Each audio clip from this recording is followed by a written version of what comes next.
This is Metro Week. Our top story, the growing cost of caring for stray animals. We'll talk to an official at the Pima Animal Care Center. Then a look at research on how dogs contribute to human health. Plus, our Journalists Roundtable analyzes the week's news.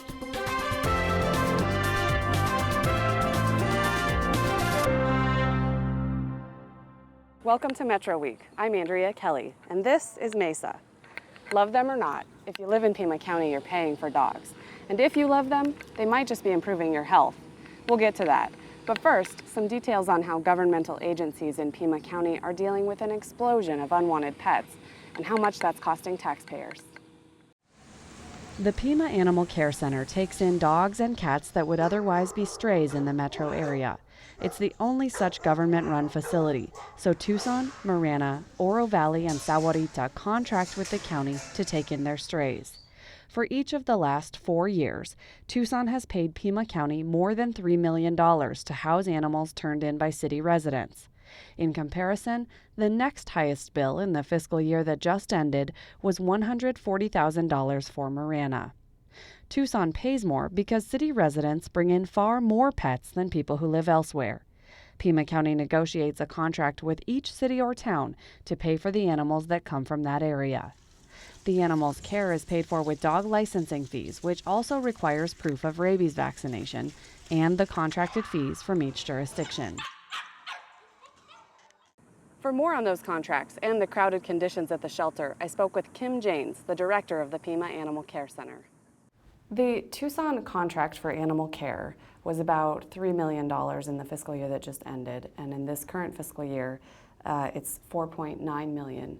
The city of South Tucson's contract is more than doubling this year. Can you tell us why the costs are going up for the other jurisdictions? Not to be argumentative, but actually the city's contract didn't have a maximum on it. We were just supposed to provide the services needed, and it came to be about over $4 million ending up this fiscal year. However, there is a set amount for next fiscal year for $4.8 or $8 million, so there's no dispute on that. And costs have in fact gone up, and that is because we began a couple of things. One, we've increased our spay-neuter program, so community members can get their pets altered at low cost or no cost at local veterinary clinics through our spay-neuter program. That is the one single most effective way we've found here in Pima County to reduce the number of animals coming in, which initially increases the cost because you got to put that initial investment in to start the reduction in the number of animals in, and that has been working. We've been taking in 1,000 less or so animals per year over the last 2 or 3 years because of that program at a much smaller amount invested. And now with this larger amount, we really look to reduce the number of animals coming in and reduce the cost.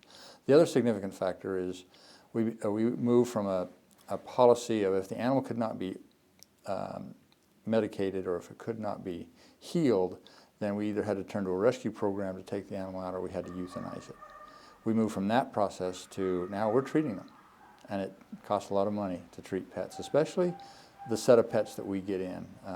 We have those coming off of welfare cases, neglect cases, abandoned, abused animals. So we start from a pretty rough spot for some of these pets, and it takes a little extra effort to rehabilitate them and rehome them. So that's the majority of the cost is related to spay-neuter increases and treating them to bring them back to where they can be adopted. And that's caused an uptick in the population at Pima Animal Care Center because fewer are being euthanized. So you have a tent for overflow. Some of the kennels have more than one dog or cat in them. How are you dealing with the crowding issue at this point? Absolutely. When we started holding them and treating them instead of euthanizing, obviously the length of stay for each pet lasted longer, and therefore the number of pets, or the pet days increased, the number of pets in the shelter per day increased as well, even though the numbers of intakes were going down. So we're fighting against both ends of that stick, if you will. And so we had to increase the space, and we had to do it quickly. We were always right at the maximum, even in our own process that we handled it, because we really didn't want to put animals down. And we really struggled with that every day.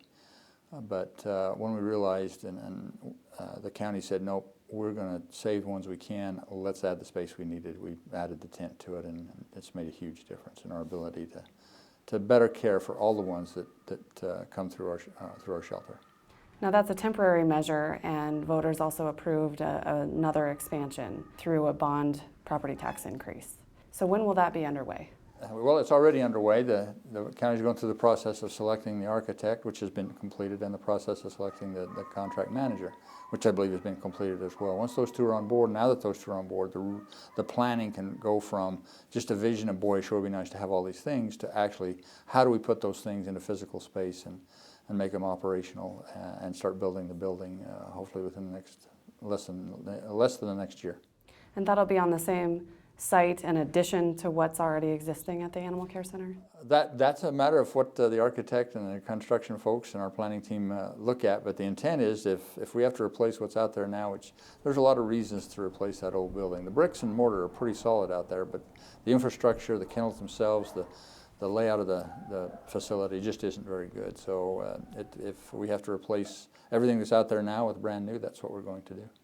So you'll see that in the planning process? Yeah, absolutely. We'll finalize that as we get the plan. There was some contention between the county and the city of Tucson and maybe some other jurisdictions about these contracts, what those other jurisdictions pay for Pima Animal Care to care for those unwanted or stray animals. Tell us what that was about. Mainly, as you mentioned earlier, the price increase was a bit of a hard pill to swallow for all of us. But having lived and breathed that life and that work site, and having to euthanize animals as opposed to treating them, it was just absolutely the right answer to put in the investment that needed to be done to rehabilitate all those that can be rehabilitated and then stop the euthanasia as much as possible. So with that, they started looking deeper into all the things that needed to be charged. The county is not responsible for animal care in the cities and towns. Cities and towns are responsible for that solely, just like they do for their law enforcement, just like they do for their fire departments. The county doesn't provide any money, even from property taxes, for any of those services. Animal care services in the city and towns have that same responsibility to provide those. And the county passes on expenses to all of its programs related to running those programs, all the way from what it costs to have a financial clerk in the main finance office to pay their payroll, all the way down to the staff member that's serving the frontline customer. So all that was from one end of the spectrum to the other was looked at closely, and discussion was had, and we settled on where we settled at this particular time. And we've talked about the overpopulation or crowding at the Animal Care Center. How will you know when these strategies are successful? How do you measure whether what you're working is successful with animals on the ground? Well, we're already seeing success in that, as I mentioned before, the number of animals are going down. The number of animals taken in each year are going down significantly. That is the first indicator. The second indicator is that we're able to rehabilitate and rehome 85%, almost 85% of the pets coming into the shelter now that are not owner-requested euthanasias. Those aren't part of the equation, but all the rest of them, we were able to rehabilitate and rehome almost 85% of those pets, when before it was 45 and 50%. So we made a huge leap in the last 3 or 4 years just to get to that spot. Our goal, there's a national standard that says 90% is what you want to shoot for. Our goal is to get to where we can rehabilitate everyone that can be rehabilitated, and we think we can do better than 90%. So we're looking to hit 90% of a save rate and continue to reduce the intake so that the number of animals and the cost goes down. That's when we'll know we're being successful. Those of us who have dogs, or any pet for that matter, know they can improve our emotional well-being. But can they also improve our physical health? A University of Arizona researcher is studying pairs of people and dogs to answer that question. I interviewed Kim Kelly, who's no relation to me, about her work. We're at the Reed Park Dog Park. You're doing a study on human-animal interaction and essentially what happens to us when we own dogs. Tell me what the study is. Yeah, so basically the study kind of builds on different pieces of research that we already have sort of in the scientific literature. Some of the literature suggests that, or we actually know that dogs in particular are really good for children. Less allergies, less immune disorders, that sort of thing. So what we're trying to look at is whether or not it's sort of the hygiene hypothesis, right? And so we're trying to see if the hygiene hypothesis extends if you introduce dogs into the homes of older people. And what we're kind of trying to really suss out in this is whether or not dogs have a probiotic effect on older individuals. Just like, pills and yogurt, we know that when people get older, some of the gut flora that has been helping to keep them healthy over the course of their lives actually dissipates. And so we're trying to see if this coevolution of the dog, the canine, and the human over this, many thousands of years, if there's something actually in that does help protect people when they're older, just the same way as it does when you introduce a dog into the home of a child when they're younger. Are you looking at any of the emotional effects or this physical effect? We are. We're actually, this study, that's kind of one of the ways that we look at research in sort of our research group, is that we kind of pile as much on the back of the study as we possibly can, So we're looking at all kinds of things. We're looking at the emotional and the psychological effects, both on the people and the dogs. We're looking at the immunity of the humans. We're not doing immunity in the dogs because it was sort of a non-starter with our partners at the Humane Society. So all the measures we're doing on dogs are non-invasive. And then we're also looking at the microbiota of both the humans and the dogs. So all of these things that we're doing, we're really trying to suss out the impact across both the biological and the psychosocial. So on the ground, what does the research look like? You mentioned the Humane Society. Are you going into people's homes as well? Oh, yes. So the study is actually very intense. From the time that people come to me and they screen for the study and then they want to be in, it's a pretty intense process. The first thing we do after they come to the clinic, where it's about a 2-hour visit, we then go to the Humane Society and we work with our study trainer, who's just a wonderful individual and who's doing this completely volunteer. And he helps sort of match the participants with a study dog, depending on what their intake sheet, what they're looking for, and that sort of thing. And then the dog, once they select a dog, the dog stays at the Humane Society for a week, and I get baseline samples on them at the beginning of the week and baseline samples on them at the end of the week, and those samples are their microbiota. So it's a fecal, a saliva, and a skin sample. And then the humans actually do those same samples during that week at home. So we go to their home and we give them all of the sample kits so they can do their own samples there.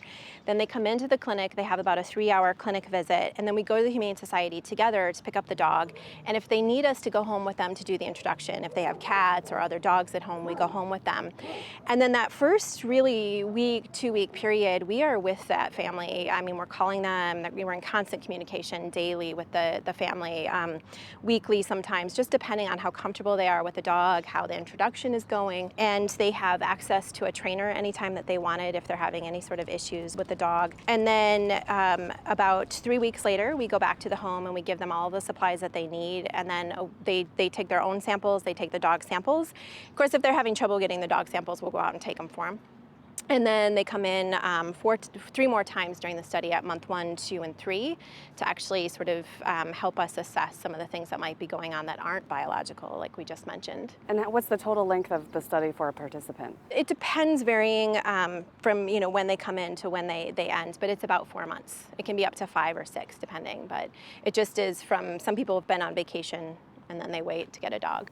And your total duration for your study, for you, the you part of this, how long will that last? We're going to go through the end of September to collect our data, and then we'll be analyzing data in October through December.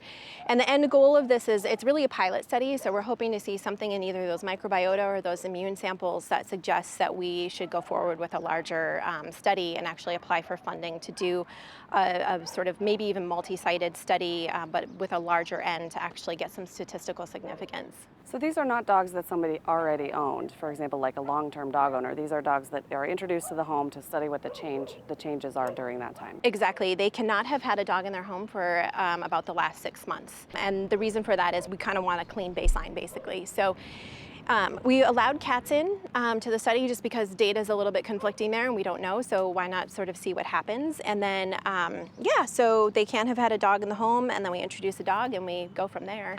These are all dogs from the Humane Society, though, so they've all been in somebody else's home at some point because we're not using any puppies. Why are you specifically studying dogs as opposed to cats or turtles, desert tortoises, whatever else people own in Tucson? Well, it's an interesting... People love dogs, and we know that dogs are a man's best friend, and so that's a big part of it as well. Dogs just have this sort of appeal to people, and that's part of it. Cats, there's a little bit of data out there that they actually might have a less beneficial impact on people's microbiota, but we're not sure about that. So I actually think that's something that we should study going forward. And I think in the homes where we have dogs and cats, we're going to get really interesting information that might, sort of lead us to a study down the line. Science and technology are new parts of the economy, but not necessarily growth sectors. Strictly science and technology, right around 6%, and that's okay. It used to be 8% though. Actually, it's down from where it was 15 years ago.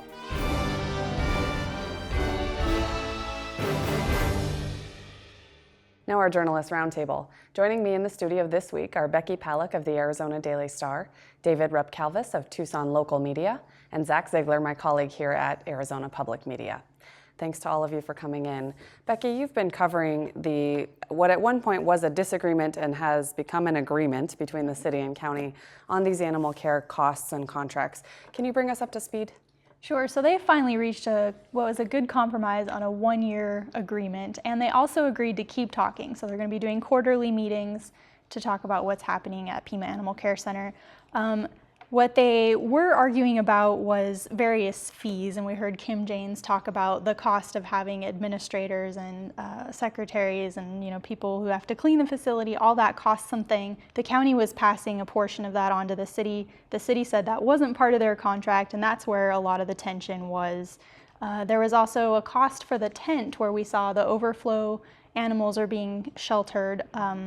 The county wanted the city to pay for a portion of the construction. They finally agreed to do that. Okay.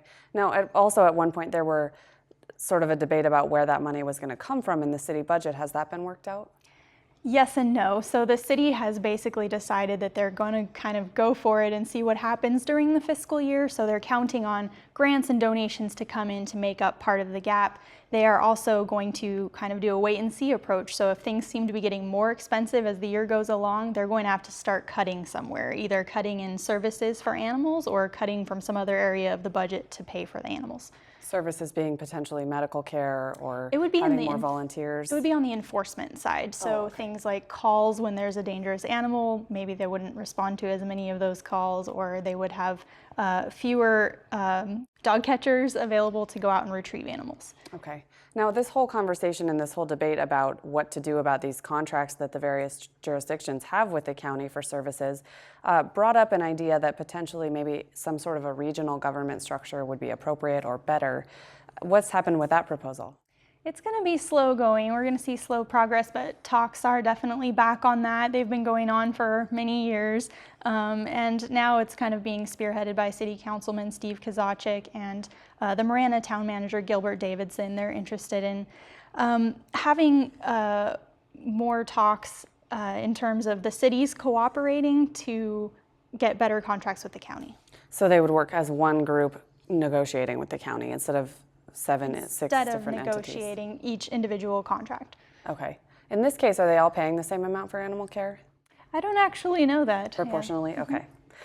Now, we could talk about dogs all day. All of us here are dog lovers, but I think we should switch to some other topics. And one of the stories that you've been covering, Zach, is the solar industry and a proposal by Tucson Electric Power to change the way its renewable energy program works. What's going on with that? It looks like they're basically trying to expand their renewable energy efforts. They're asking for a half-cent per kilowatt-hour increase of their renewable energy surcharge. It was at 0.8 cent per kilowatt-hour. They want to put it up to 1.3. Basically, they are hoping to expand what they do as far as renewables, maybe put up some more solar panels or increase their education, all the things that they do kind of in the name of renewable energies. They're also talking about increasing a home solar program that they've started. They have about 500 homes that they're putting solar panels on right now that the homeowner pays a monthly fee, and they come in, put up solar panels, do all the maintenance work, and basically act as the Ownerwood taking care of them. They want to expand that to another 1,000 houses. And they also want to start a new program for those who, someone who lives in an apartment, maybe you have a house that has large trees around you and you can't get a good, southern view of the sky to get solar going. They want to start a program where you can pay that same monthly fee and they'll put panels up somewhere else for you, maybe out at one of their solar sites, maybe out at somewhere like Tech Park, where there are other solar panels, and it's just kind of a community solar program. Going back to that renewable energy surcharge, who is paying that? Is it all TEP customers, just those who are using renewables? That one would be for all customers. So part of the bill that everybody gets. Yeah, and that's something that would go into effect in 2016. If approved by the Arizona Corporation Commission, all of these three new programs would have to go through the Corporation Commission for approval. So we'll see what they do with that. And David, on the cover of Inside Tucson Business this week is a story also about solar power and some questions about how to reach peak efficiency in that industry. What did you find? Well, one of the big challenges, not necessarily with solar or even renewable, but energy in general, is how to maintain a steady flow of power all the time. Right now, the way it's set up in Tucson, it gets hot in the afternoons, so they are turning on peaker plants. They're running their machines at full blast late in the afternoons because everyone's running their air conditioner. During the mornings, they don't need so much power. And with solar energy, my next door neighbors have solar panels on their roof, and I've talked to them. During the summer, they use all of it.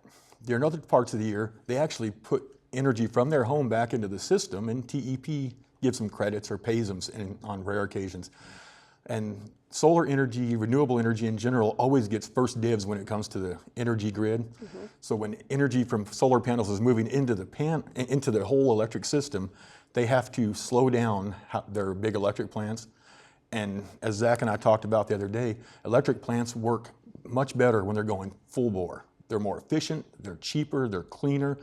And so when you have to constantly speed them up and turn them down, speed them up and turn them down, it just is bad for the whole system. So one of the things that electric companies, especially when it comes to renewable energy, are looking at is ways to store that energy. Can it be stored? Is there a way to save up during the slow times so they don't have to turn on peaker plants and use other things during the busy times? And are we talking batteries or just recycling it to other places? What kind of storage? The storage that we reported on was a company that builds this, it almost looks like a storage shed out in your backyard, but a lot bigger, and they're full of batteries. So during the slower times, when there's more energy being made than is needed, it just builds up in these batteries and saves them. During peak times, it can take it out. And it seems to be working in other places. It's something that's new, relatively new, and something we're looking at here, but it's something that TEP is certainly interested in. I believe that's a technology that APS did a trial run on in neighborhoods in Flagstaff using the battery power. But yeah, there's all kinds of other ways. There's use of flywheels. There's even places where what they do is they take that energy and use it to pump water to a higher elevation. And then during basically like two pools, and during low times, they let it run through and generate hydroelectric power. Right, so it's storing energy, but not in necessarily as direct a way as battery power. Yeah. There are plenty of ways. When I was talking to TEP spokesman, they said they've heard about all kinds of ways, and they just want to figure out what would work best in the desert and how efficient it would be and how much it would work in for them. So David, is Tucson Electric Power actually working to build those storage size units, or what is the role of the company at this point? At this point, TEP is in the learning process. Okay. They have put out a request for companies like this one to come in and basically explain what they do. TEP is interested in storage. They have not made a decision on what they're going to use and how they're going to do it, but they are listening, like Zach said, to a lot of different companies, trying to figure out what would work best in Tucson, what would work best in our climate, and what would be best for eliminating those peaks and valleys when it comes to the electric system. So it's another one of those cases where we've got the technology to use this energy, and now what's the next step? The next step is figuring out what works best here and what the cost is and whether it's cost efficient. All right, in another story that we've covered many times on this show, Becky, this week the Tucson City Council voted to take one more step in the effort to help retain Raytheon and all the jobs, people who are employed here at Raytheon. What did the council do this week? So the council renewed its lease with Tucson Airport Authority to operate the airport on city land, and Raytheon is the main tenant of the airport site. Raytheon needs a buffer zone around its plant because it's working with hazardous materials and it can't have those hazardous materials near a populated area. So the city and the airport authority have agreed to preserve a buffer zone around that plant. Now, this is a complicated issue because it involves the city, the county, Raytheon, the Air Force, the airport authority, and so many complicated issues. I think we're going to keep hearing a lot more about this buffer area and how to best serve Raytheon. So what the city council did, is that regarding city-owned land near Raytheon? It's city-owned land that the airport uses and that Raytheon uses. So it's kind of setting it aside, making sure that zoning, there won't be any development. There could be a road there, there could be a runway there, but there can't be any big developments that are going to be full of people. Okay, and Zach, you've interviewed the CEO of Raytheon about what this space is needed for. What does it say? What's the status at this point? Well, I mean, this basically does allow them to kind of keep operating as status quo. There has been a lot of talk about this. We saw Aerospace Parkway kind of run through the area to kind of reroute their land, make things work a little better for them. But let's not forget this was one of the issues on the table when Raytheon opened up the plant in Huntsville, Alabama, was configuring this buffer space properly. And Raytheon wanted to expand, but there were issues with that, so they went somewhere else. So keeping that space is something that kind of helps keep them in business here. And David, what's the role of Tucson Airport Authority or the airport land in all of this? Well, actually, anytime you have a buffer zone, it's really good for airports. Okay. A lot of cities, including Tucson, when they build their airports, they put them out on the outskirts of town. Over the years, people move, they build, towns grow, and all of a sudden you have people that are moving into developments near an airport that are constantly complaining about the noise, they're complaining about a lot of different things, and it puts a lot of pressure on airports. I was actually in Denver when they voted to move their airport just for that reason. The city had grown up around it, so they had to move it further out, and eventually it's going to grow up around it again. But anytime there's a buffer zone, it means there's not people there.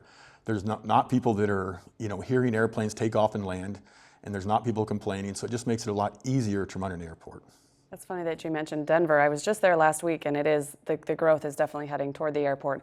And as we know, Tucson Airport is not in the middle of nowhere anymore. There's things all around it. So. And at some point it was. I mean, when they first came up with it, it was. Buffer zones are good for airports. They're good for the Air Force. They're good for Raytheon. Anytime you don't have to worry about your neighbors complaining, it's a benefit. Better community relations. Yes. All right, and Becky, we're going to get a new sheriff at some point. That's right. So can you tell us about the date? When is Pima County Sheriff Clarence Dupnick retiring? He has announced his retirement, and they have named his replacement recently at the Board of Supervisors. That's going to be his Chief Deputy, Chris Nanos. So things are in play. And what's the date for all of that? I do not know. July 1st. July 1st, okay. Or no, August 1st. August 1st. August. You're right, July is already here. Yes. There you go, Is July 31st. Dupnick's last day. August 1st is Chris Nanos'. I think He's First day. retiring the summer heat is kind of getting to all of us. in January. But what is Sheriff Dupnick's legacy going to be? What are we going to remember him for? I think actually one of his lasting accomplishments is going to be the development of a radio system that allows all of the region's public safety agencies to communicate with each other. So before September 11th, there was a variety of radio systems, and one fire department might not be able to talk to another across town. If there was a big emergency, it would be a communications problem. So now there's a system in place that allows everyone to have the same radio contact. He's also worked on programs that have better utilized technology to identify crime patterns, so that's going to have a lasting impact in this area as well. The Pima County Sheriff's Department is also known for the way it's handling domestic violence cases as well. There are some stories on our website about that. And we've got just about a minute left, so Becky, I just want you to set up one more issue that we're going to talk about in the fall, which is a ballot initiative to ban red light cameras in the city. What's the status? Right, this group, Tucson Traffic Justice, is back for the second time with this initiative. It looks like it's going to get on the ballot this time. Right now, it's in the county recorder's verification process. They have to make sure people who sign the petition are registered voters who live in city limits. So last time, there was a lot of problem with county voters and people who live in the neighboring towns signing the petition. So they just have to check everything on that. And Pima County ended its speed enforcement with photo radar in 2014, and so this is a voter initiative instead of a council initiative that would go to voters in November, pending all of those signatures getting checked. Correct, and this is an issue that voters feel strongly about. We saw in Sierra Vista, voters banned red light cameras by like a 3-to-1 margin, so people really feel strongly about this. All right, well, we will talk about that as we get into all of our city election coverage toward the end of the year in September, October. And as usual, all the stories we produce at Arizona Public Media are available on our website. There you can also listen to stories, play a live stream from NPR 89.1, and watch past episodes of this and other TV shows. Now on Arizona Week, a look at the state's developing tech economy.